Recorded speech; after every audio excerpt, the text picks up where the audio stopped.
તો મિત્રો ગઈકાલે આપણે એક એક્ઝામ્પલ ચલાવ્યું હતું બીકોમ સેમ થ્રીની અંદર. આજે પણ બીકોમ સેમ થ્રીની અંદર જે યુનિટ નંબર 5 પરોક્ષ ખર્ચના હિસાબો,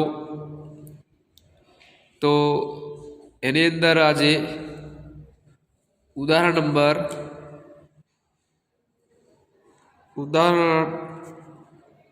15 ચલાવવાનું છે. તો મિત્રો એના પહેલાં આપણે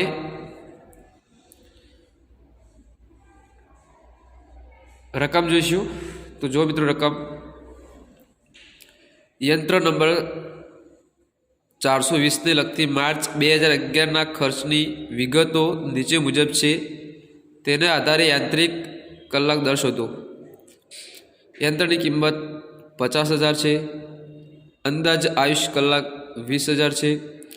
ભંગાર કિંમત એટલે કે ઉપયોગી આયુષ્ય અંતે 10,000 છે. કામના વાર્ષિક કલાકો 2,000. યંત્ર ગોઠવતા લાગતો સમય 5%. પાવર કલાકના 10 યુનિટ દીઠ 10 પૈસા. સમારકામ અને નિભાવ ખર્ચ અંદાજિત વાર્ષિક ₹4,000. યંત્ર કારખાનાની 20% જગ્યા રોકેલી છે. યંત્રએ કારખાનાની 20% જગ્યા રોકેલી છે. રકમ આગળ ભાડું અને વેરા. કારખાનાનું માસિક ભાડું ₹1,000. માસિક આપણે અહીંયા વાર્ષિકમાં ગણવું પડશે. પછી આગળ યંત્ર પર મદદ કરનાર 4 કામદારો છે, જેઓએ બીજા 2 યંત્રો પર પણ મદદ કરે છે. દરેકનો માસિક પગાર ₹150 છે. તો આ શું કહેવાય? મજૂરી કહેવાય. કામદારોની મજૂરી આવશે. યંત્ર ચલાવવા માટે વપરાતા રસાયણનો ખર્ચ માસિક ₹200. માસિક આપણે અહીંયા વાર્ષિકમાં કન્વર્ટ કરવા પડશે. આગળ યંત્રને ભાગે આવતો અન્ય પરોક્ષ ખર્ચ માસિક ₹500. તો અહીંયા માસિક છે, એ પણ વર્ષમાં કન્વર્ટ કરવા પડશે. આગળ વીમાનું પ્રીમિયમ વાર્ષિક 1%. વીમાનું પ્રીમિયમ વાર્ષિકમાં કેટલું છે? 1%. કોના પર ગણાશે? તો યંત્રની કિંમત ઉપર. બરાબર. તો ચલો હવે આપણે આગળ જોઈશું. તો રકમ પ્રમાણે આગળ અહીંયા જોઈશું આપણે. તો મિત્રો જુઓ, સૌ પ્રથમ તો તમારે અહીંયા જ્યારે દાખલો ગણતા હોય ત્યારે પત્રક બનાવવા પર યંત્ર નંબર 420ના યાંત્રિક કલાક દરની ગણતરી, બરાબર, દર્શાવતું પત્રક અથવા ગણતરી. એમાં અહીંયા વિગતો, બરાબર, વિગત, વાર્ષિક ખર્ચ અને કલાક દીઠ રૂપિયા. બરાબર મિત્રો. તો ચલો હવે શરૂઆત કરીએ. તો સૌપ્રથમ મિત્રો તમને ખબર છે કે તમને અહીંયા એટલે કે પહેલાં સ્થિર ખર્ચ આવે. શું આવશે? સ્થિર ખર્ચ. એટલે કે મિત્રો તમારા જે રકમ છે એ રકમની અંદર સૌપ્રથમ જે ખર્ચ સ્થિર હોય, એટલે કે યંત્ર ચલાવવા માટે જે ખર્ચ સ્થિર જ હોય, જે એક જ વર્ષે એક જ ખર્ચો આવતો હોય, બરાબર. ઉત્પાદન વધુ થાય કે ઓછું થાય, બરાબર, યંત્ર વધારે ચાલે કે ઓછું ચાલે, પણ એનો ખર્ચ શું હોય? જે આવતો હોય વાર્ષિક એ જ આવે, મતલબ, બરાબર. તો સૌપ્રથમ રકમની અંદર જોઈશું આપણે કે સ્થિર ખર્ચનો સમાવેશ થાય છે. તો જોઈશું આપણે અહીંયા સાઈડમાં જ યંત્રની કિંમત ના આવે, બરાબર, આમાંથી કંઈ આવતું નથી. સૌપ્રથમ આ સાઈડ જુઓ, ભાડું અને વેરાશ. ભાડું અને વેરા આપણું તમને પત્રક ચલાવ્યું તો બરાબર. એ પત્રકમાં તમને ખબર છે, તમે પત્રક તૈયાર કર્યો છે તો તમને દરેક ખ્યાલ આવી જશે. ભાડું અને વેરા. કારખાનાનું માસિક ભાડું કેટલું છે? 1,000 છે. પેલું માસિક છે એટલે આપણે એના વાર્ષિકમાં કન્વર્ટ કરવા પડશે. તો અહીંયા લખવું પડશે કે ભાડું અને વેરા રૂપિયા માસિક છે એટલે 1,000, એક મહિનાના 1,000 ગુણ્યા 12, બરાબર, કેટલા થશે? 12,000 થશે. 1,000 ગુણ્યા 12 એટલે 12 માસ, બરાબર. માસિક એટલે કે 12 માસ, 12 એટલે કે 12,000 રૂપિયા થશે, બરાબર. હવે મિત્રો તમે જુઓ, લાસ્ટમાં તમારી જે રકમ આપી તે રકમને અંદર કીધું હતું કે યંત્ર કારખાનાની 20% જગ્યા રોકેલી છે.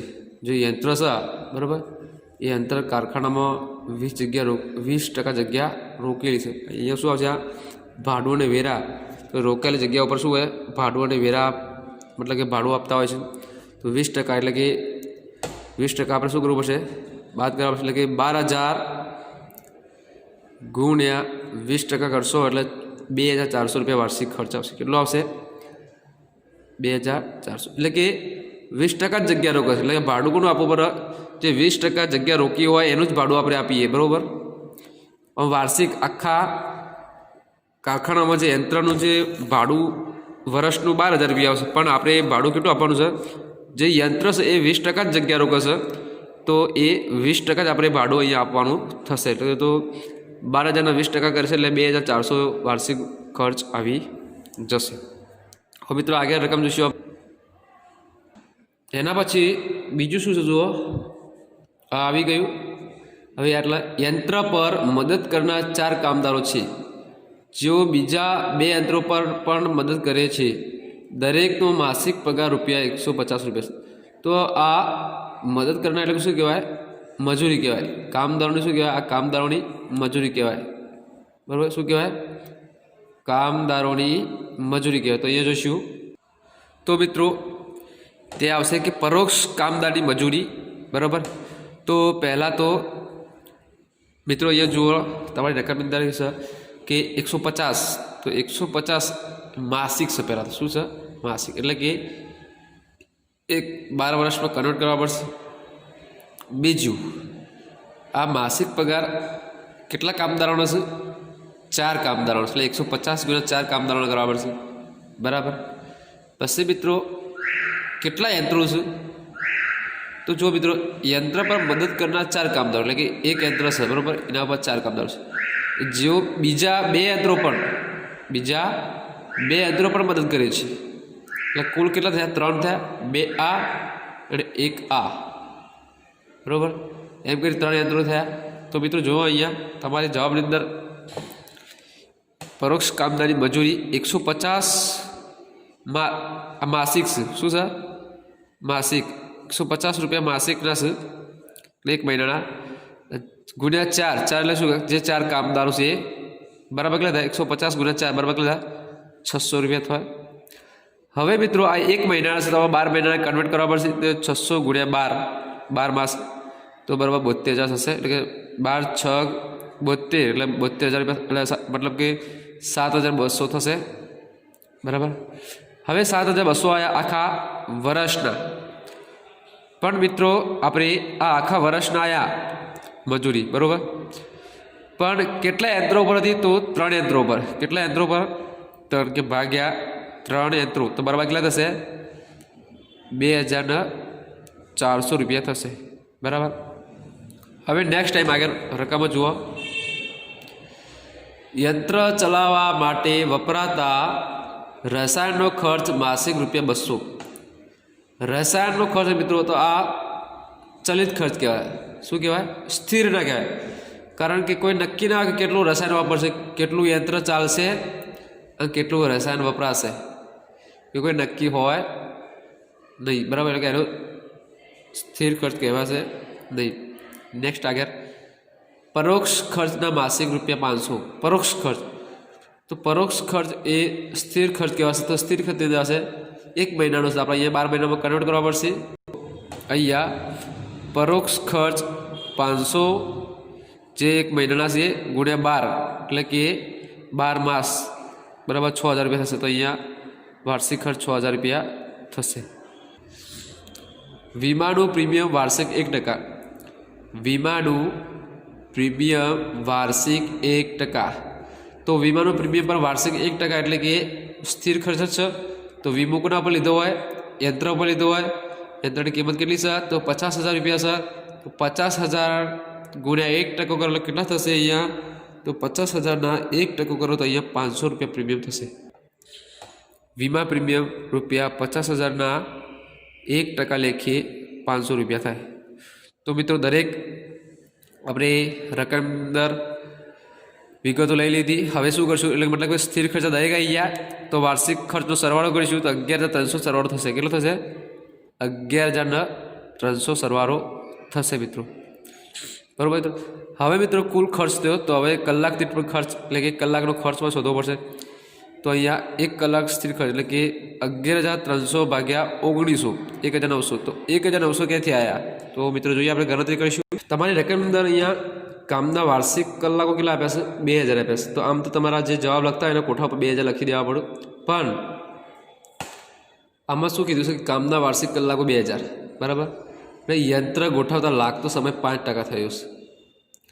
કામના વાર્ષિક કલાકો કેટલા છે 2000 છે, યંત્ર ગોઠવતા લાગતો સમય 5% થયો છે। તો અહીંયા મિત્રો જુઓ કામના વાર્ષિક કલાકો 2000 છે બરાબર, પણ યંત્ર ગોઠવતા 5% સમય લાગે છે, એટલે કે 2000ના 5% કાઢવા પડે આપણે અહીંયા 2000ના 5% એટલે કે 5% જે યંત્ર ગોઠવતા લાગે છે એટલે એ કલાકોમાં શું થયો ઘટાડો થયો હોય। શું થયો ઘટાડો થયો છે। તો 2000 ગુણ્યા 5% કરો તો અહીંયા બરાબર 100 થશે કેટલા, અથવા 2000 ગુણ્યા 5 ભાગ્યા 100 કરો તો પણ 100 તમારા અહીંયા બરાબર। તો 100 કલાક થયા કેટલા 100 કલાક બરાબર। 2000 કલાકમાંથી 100 કલાક બાદ કરો તો કેટલા વધ્યા 1900 કલાક, એટલે કે કામના વાર્ષિક કલાકો કેટલા આવ્યા 1900। તો મિત્રો અહીં તમારે સ્થિર ખર્ચ કેટલું છે આપણે 11,300 છે, તો 11,300 ભાગ્યા 1900 કામના કલાકો વડે ભાગો તો 5.55 કિલો કલાક દીઠ એટલે 1 કલાકના 5.55 રૂપિયા ખર્ચ થાય। કેટલા અહીંયાથી આ 1900 રૂપિયાથી બરાબર કલાકો વાર્ષિક કલાક છે બરાબર। હવે મિત્રો એ આવી ગયું। પછી યંત્રને લગતા સીધા ખર્ચા એટલે કે કહેવાય સીધા ખર્ચ એટલે કે સ્થિર ના આવું કરશે, શું કહેવાય અસ્થિર। સીધા એટલે કેવા ચલિત કહેવાય ચલિત, ફિક્સ ખર્ચ ના હોય બરાબર। તો અહીં તમારે તમારા જે આપણે જે કોઠો તો કોઠા પ્રમાણે પહેલાં સૌપ્રથમ શું ગણીશું અહીંયા ઘસારો ગણીશું। શું ગણીશું ઘસારો। ઘસારાનું શું છે તો ઘસારો બરાબર યંત્રની કિંમત માઇનસ ભંગાર કિંમત ભાગ્યા આયુષ્ય। ઘસારો કઈ રીતે ગણે છે ઘસારો બરાબર યંત્રની કિંમત ભાગ્યા ભંગાર કિંમત યંત્રની કિંમત બાદ ભંગાર કિંમત ભાગ્યા આયુષ્ય। તો મિત્રો અહીં યંત્રની કિંમત કેટલી છે આપણે જોઈશું। રકમની અંદર યંત્રની કિંમત કેટલી છે 50,000, અંદાજે આયુષ્ય કલાક કેટલા છે 20,000, ભંગાર કિંમત ઉપયોગી આયુષ્ય અંતે ભંગાર કિંમત કેટલી છે 10,000 છે, ભંગાર કિંમત કેટલી છે 10,000 રૂપિયા। તો અહીં મૂકીશું યંત્રની કિંમત 50,000, ભંગાર કિંમત 10,000, આયુષ્ય 20,000। તો અહીંયા 50,000 માં 10,000 માઇનસ કરીશું તો અહીંયા વચ્ચે 40,000, 40,000 ભાગ્યા 20,000 કરો તો અહીંયા તમારે 2 રૂપિયા એટલે કે શું આવે 2 રૂપિયા કલાક દીઠ ખર્ચ। અહીં મિત્રો તમારે ચલિત ખર્ચની અંદર જે વાર્ષિક ખર્ચ આવશે એ ફિક્સ ના હોય, મતલબ કે ખર્ચ બદલાતા જતા હોય, એટલે અહીંયા મિત્રો તમારે કલાકનો ખર્ચ શોધવો પડે બરાબર। અને અહીંયા ચલિત એટલે કે સ્થિર ખર્ચમાં ખર્ચ આવશે પહેલાં બરાબર। અહીં ચલિત ખર્ચની અંદર સીધા ખર્ચની અંદર શું થશે કલાક દીઠ ખર્ચ આવશે શોધવો પડશે બરાબર। હવે એના પછી તો રકમની અંદર જોઈશું આપણે શું છે નવું। તો રકમની અંદર યંત્રની કિંમતો આવી ગઈ, અંદાજે આયુષ્ય આવી ગયું, ભંગાર કિંમત આવી ગઈ, કામના વાર્ષિક કલાકો આવી ગયા, યંત્ર ગોઠવણ લાગતો સમય આવી ગયો।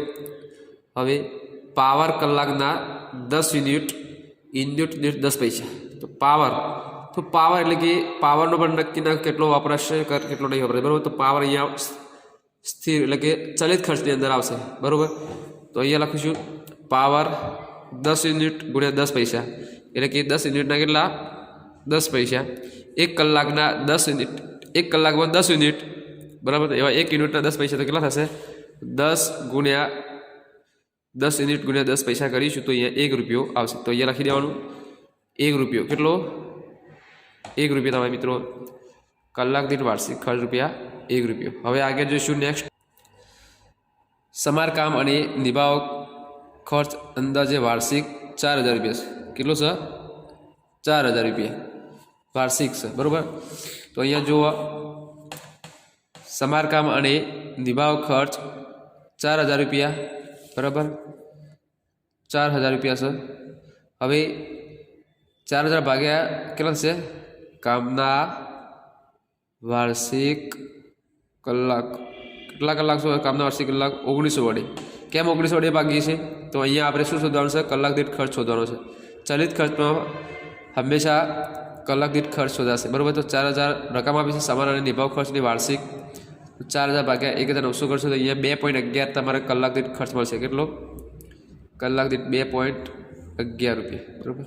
પણ નેક્સ્ટ જોઈએ આગળ